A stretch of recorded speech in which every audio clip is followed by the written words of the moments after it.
আজকে আমি কথা বলতে চলেছি কৌশিক গাঙ্গুলির আপকামিং একটি মুভি পালান সম্পর্কে, যেটি খুব শীঘ্রই মুক্তি পেতে চলেছে। কিন্তু এই মুভি সম্পর্কে কিছু বলার আগে আপনাদেরকে কয়েকটি ইনফরমেশন আমি দিতে চাইছি, যেটা আমার মনে হয় যে আপনাদের জানাটা খুব প্রয়োজন।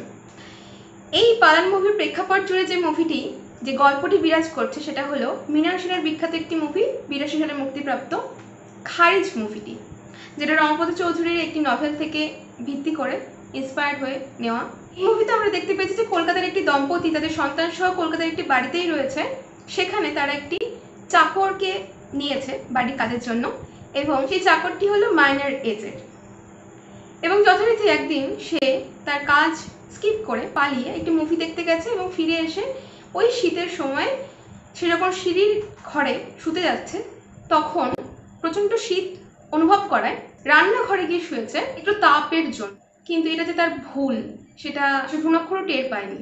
অর্থাৎ পরবর্তীতে দেখা গেল যে ছেলেটি মারা গেছে এবং তদন্তে জানা যায় যে কার্বন মনোক্সাইড গ্যাসের জন্য সে মারা গেছে।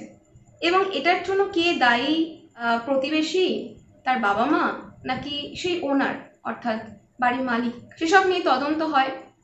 এই যে পালান মুভিটি, এখানে ওই খারিজ মুভিতে যে দম্পতিকে আমরা দেখতে পেয়েছি তাদের আফটার লাইফ 40 বছর পর তারা কেমন আছে সেটাকে নিয়ে এই পালান মুভিটি নির্মাণ করা হয়। ক্যারেক্টার সেম আছে, অর্থাৎ যারা ওই দম্পতি ছিল ওই খারিজ মুভিতে অভিনয় করেছে তারাই পালান মুভিতে রয়েছে, এবং তাদের যে ছেলেটি ছিল সে বড় হয়ে গেছে এখন। এই খারিজ মুভির সাথে পালান মুভিটি ওতপ্রোতভাবে জড়িত। তার কারণ হচ্ছে সেই বাড়িটি এখন বর্তমানে বিপজ্জনক বাড়ি হিসেবে পরিণত হয়েছে এবং তাদেরকে শিফট হতে হবে হয় ভাড়া বাড়িতে নয় তাদের ছেলের বাড়িতে।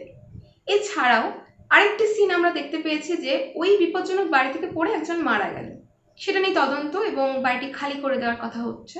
অঞ্জন দত্ত এবং মমতা শঙ্কর, সেই অঞ্জন দত্ত এখানে নিজেকে পালানের সাথে তুলনা করছে। একটি ডায়লগ রয়েছে যে আমার অবস্থা পালানের মতো।